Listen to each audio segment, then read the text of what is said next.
The door burst open like a gunshot in the dead of night, splintering the silence of my dorm room and sending my highlighter skittering across the desk. Rain hammered the window panes of Emerson Hall, but nothing drowned out the ragged gasp that tore from my throat as I spun around, heart slamming against my ribs. There he was, Finn, my neighbor from across the hall, soaked to the bone. His leather jacket dripping onto the threadbare carpet, eyes wild with something darker than the storm outside. Betrayal, raw and bleeding. I'd known Finn for exactly 3 weeks, ever since freshman move-in at Boston University. He was the guy who blasted indie folk playlists through the thin walls at 2 a.m., the one whose laughter echoed like a lifeline during orientation week, when I felt like the only queer kid in a sea of straight-laced legacies. Me, Levi Thompson, small-town Ohio transplant, theater major with a chip on my shoulder the size of the Midwest.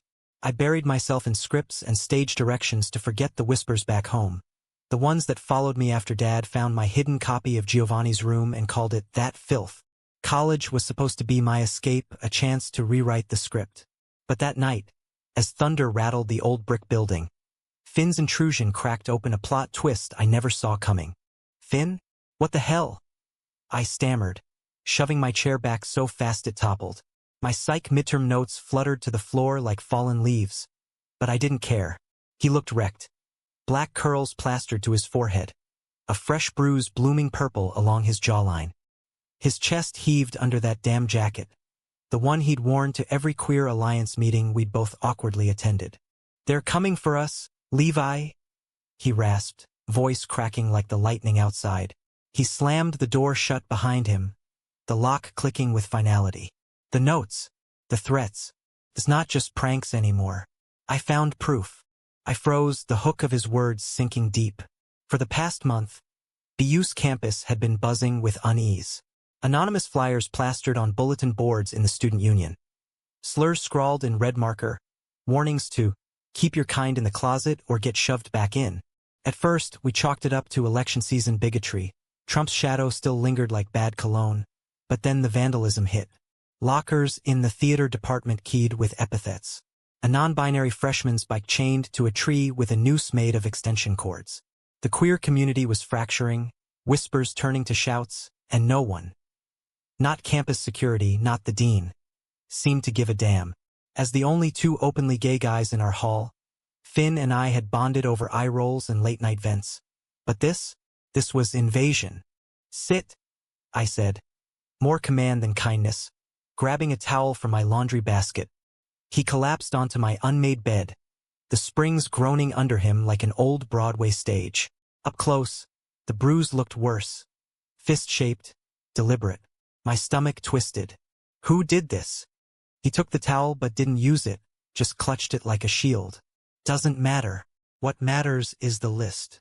He yanked a crumpled envelope from his jacket pocket, shoving it toward me. Inside was a single sheet, typed in crisp black ink. Names, 20 of them, all from the LGBTQ+ Center's roster. Mine was third from the top. Finn's was first. At the bottom, in Sharpie, "We know who you are. We know what you do. Back off or we make it permanent." My blood ran cold, colder than the October chill seeping through the cracks.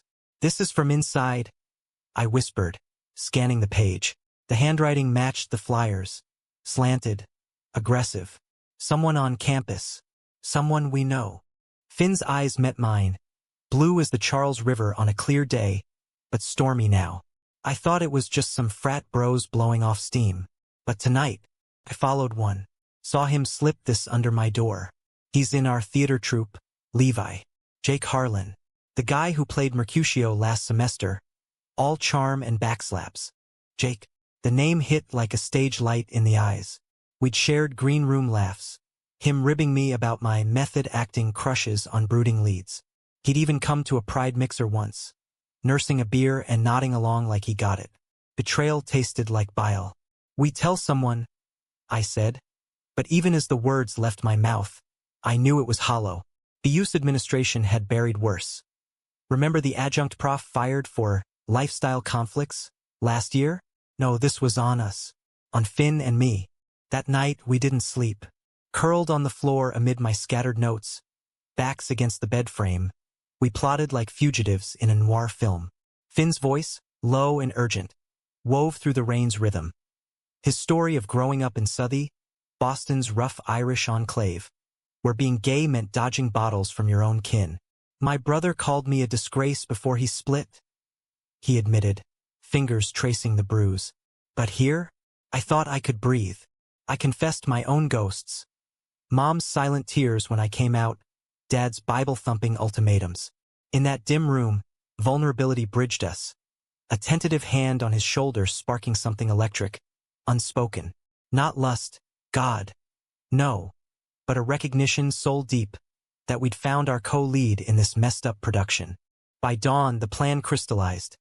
Infiltrate, expose, heal. We'd go undercover at the next troop rehearsal. Tails on Jake.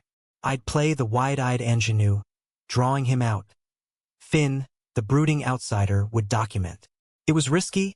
Campus PD had already dismissed our center's complaints as youthful hijinks. But the alternative was silence, and silence had choked us both too long. Rehearsals for Rent were in the windowless black box theater. A concrete womb lit by ghost lights. The air hummed with ego and hairspray, scripts slapping against palms. Jake sauntered in late, all golden boy grin, clapping my back like we were brothers. Levi, man, you look like hell. Late night cram.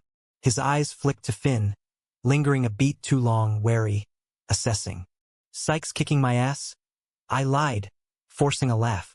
Finn hovered by the prop table, fiddling with a fake syringe, his jaw set like granite.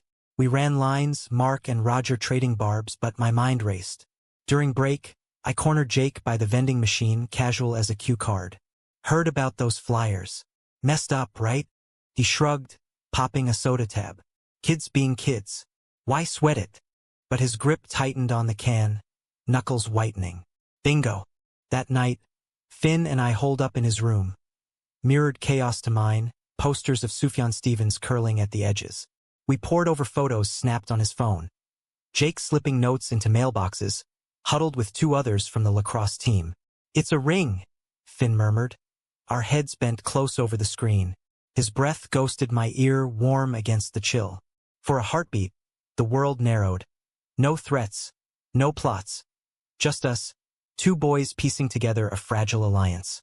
I turned, our faces inches apart, and he didn't pull away. Instead, his hand found mine, callous thumb brushing my knuckles. We're in this, Levi. Together. The kiss, when it came, was inevitable. A soft collision born of exhaustion and firelight glow from his desk lamp. No fireworks, no frenzy. Just lips tentative, tasting of black coffee and unspoken fears. It lingered, a promise amid the peril, pulling me under like the river's current. We broke apart breathless, foreheads pressed, and in that moment, I saw it. Not just survival, but something worth fighting for. Love, maybe, or the seed of it, raw, American, unapologetic. But plots twist, and betrayal waits in the wings. The climax crashed 2 nights later, during a cast party at the off-campus dive bar. The Fen's hidden gem where Pabst flows and secrets fester. I'd baited Jake with a fake invite, laced with just enough vulnerability to hook him. Need to talk, bro. Those notes freaking me out. Finn shadowed from the alley, phone ready. The bar reeked of stale hops and regret, neon signs buzzing like trapped flies. Jake cornered me in the back booth, his charm curdled to menace. You think you're safe, Thompson? Parading around with that Southie freak. Spittle flecked his lip, eyes glassy from shots. He leaned in, voice a venomous hiss. We warned you. Keep your hands off each other, or next time it's not just bruises. My pulse thundered, but I held, recorder app humming in my pocket. Who's we, Jake? You? Your lacrosse buddies? Scared of a little truth in the spotlight. He laughed, bitter and broken. Truth? You're the disease, man. Spreading it like some virus. My dad, he's on the board. Says clean it up before it stains the school. The confession spilled, a dam breaking. How the ring started as jokes, escalated to fear-mongering after Jake's own closeted hookups leaked. Betrayal layered on betrayal. He wasn't just the villain.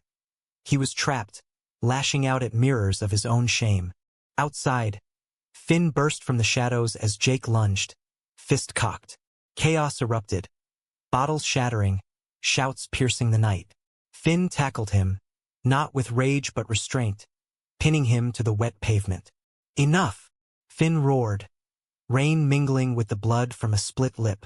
I joined, phone aloft, capturing it all. The plea in Jake's eyes, the fracture in his facade. Campus erupted the next morning.